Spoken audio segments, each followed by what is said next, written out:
ගොඩාක් කලකට කසාව කියන අය ඉන්නේ.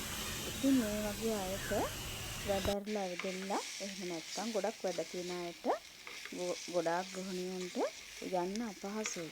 ඉතින් ඒක නිසා මම ශනිකව හදාගන්න පුළුවන් එළවලුවක් තමයි අද ඔයාලත් එක්කම වීඩියෝෙන් ගේන්නේ. මොනවද දන්නවද මේ ලුණු කොළ? මේක විනාඩි 5ක් වගේ කාලයක් ඇතුළත ඔයාලට උයලා ඉවර කරගන්නත් පුළුවන්. ඉතින් මේ වගේ ලුණු කොළ ටික හොඳට සුද්ධ කරලා ඔයාලා සෝදලා තියාගන්න. මේක කලින් ඕන දවසේ වුණත් ඕනනම් තියාගන්න පුළුවන්. ඉතින් මේ විදිහට ඒකල ලුණු කොළ ටික හොඳට සාමාන්‍යයෙන් හීනි වෙන්න කපා ගන්න. ඔයාලා කැමති විදිහට මේක කපා ගන්න පුළුවන්.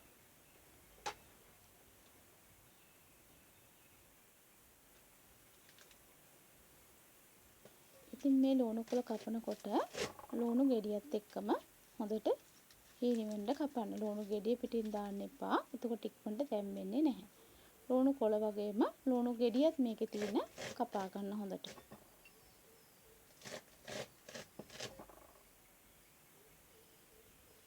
ඉතින් මේ ලුණු කොළ ව්‍යංජන ගොඩාක් රසයි.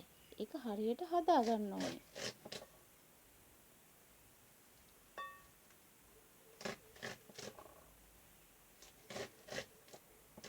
මේ විදිහට ඉතින් ලුණු කොළ ටික ඔක්කොම හොඳට කපා ගන්න. ගොඩක් හීනි කරන්න එපා. මොකද මේක තැම්බෙන්න ගොඩක් වෙලා යන්නේ නැහැ.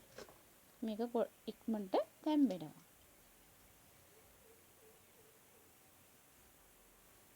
ඉතින් මම ලුණු කොළ ටික කපාගෙන ඉවරයි.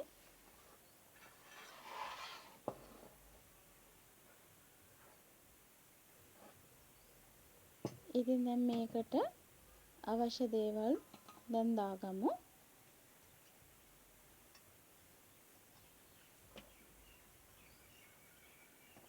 මෙහෙම භාජනයකට දාගෙන මම මෙතනදී මෙන්න මේ දේවල් මේකට එකතු කරගන්නවා.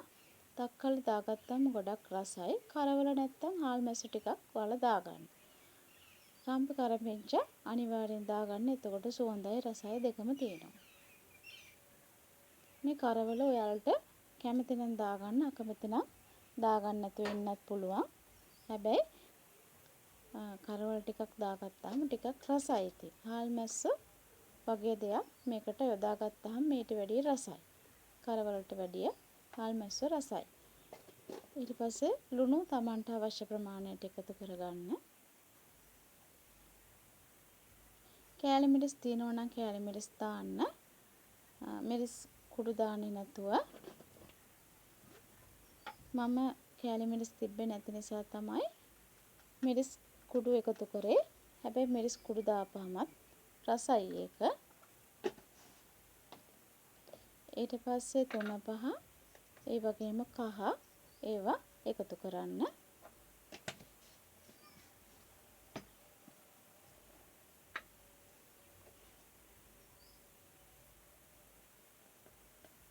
අමිරිස් වගේ දෙයක් මේකට එකතු කරනවා නම් ගොඩක් හොඳයි.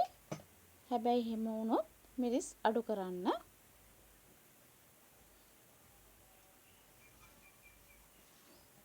මෙන්න මේ විදිහට කලවම් කරලා විනාඩි 2-3ක් මේක වහලා තියන්න. මේක අනිවාර්යෙන් කරන්න ඕනේ ටිප්ස් එකක්. මොකද එතකොට තමයි එළවලු ඕනම එකක් ගොඩක් රස. මේ විදිහට 3-5 දාලා හොඳට අරලා වහලා තියන්න. මේක නම් විනාඩි 2-3ක් වහලා තිබ්බත් ඇති.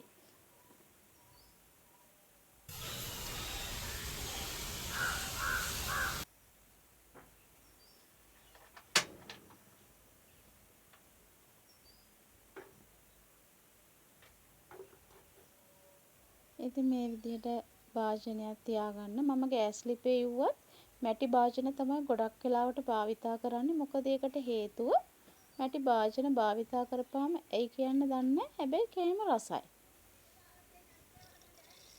මම දැන් එකතු කරේ අබ.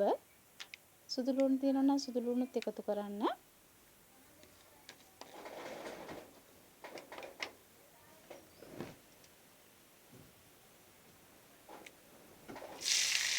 දැන් මේ ලුණු ටික එකතු කරගන්න. ලුණු කොළ ටික මේක ගොඩාක් වෙලා තැම්බෙන්න තියන්න එපා. ඒක හොඳට මතක තියාගන්න. ගොඩක් වෙලා තැම්බුණාම මේක රස නැහැ. මේ විදිහට ඒකලා හොඳට කලවම් කරලා මේක උඩරින් විනාඩි 5ක් විතර තම්බ ගත්තාම ඇති.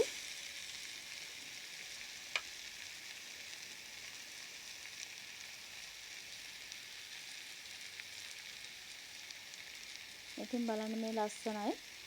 ඉතින් මේ වගේ තමයි රසය ගොඩාක් මේක හරියට හදා ගන්න ඕනේ.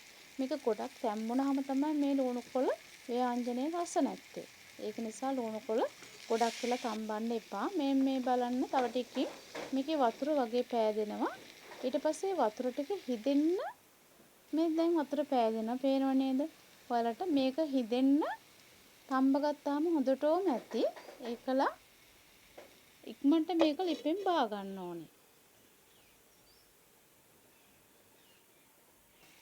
මේ වතුර ටික හිදෙන්න පත් කරගත්තාම හොඳටම ඇති මේ ලුණු කොළ ව්‍යංජනය. නැති වුණොත් තමයි මේක තැම්බෙල වැඩි වුණාම රස නැහැ. ඒ වගේම පාටත් වර්ණයත් වෙනස් වෙනවා. ඉතින් බලන්න මම මේක දැන් උයලා ඉවරයි. මේ බලන්න පාට ඒ වගේම තමයි මේකේ රසත් ගොඩාක් ඉහළයි. පුළුවන් නම් මේ ලුණු කොළ ව්‍යංජනය උයලා ඉවර වෙච්ච ගම වෙන භාජනයකට ඔයාලා මාරු කරන්න. මොකද එතකොට මේක අර තියෙන ලිපේ තිබ්බ එකේ රත් වෙන එක තව තවත් ඉදෙන එක නතර වෙනවා. ඒ කියන්නේ දැන් අපි ඔයපු භාජනයේ රස්නිය තියෙනවනේ.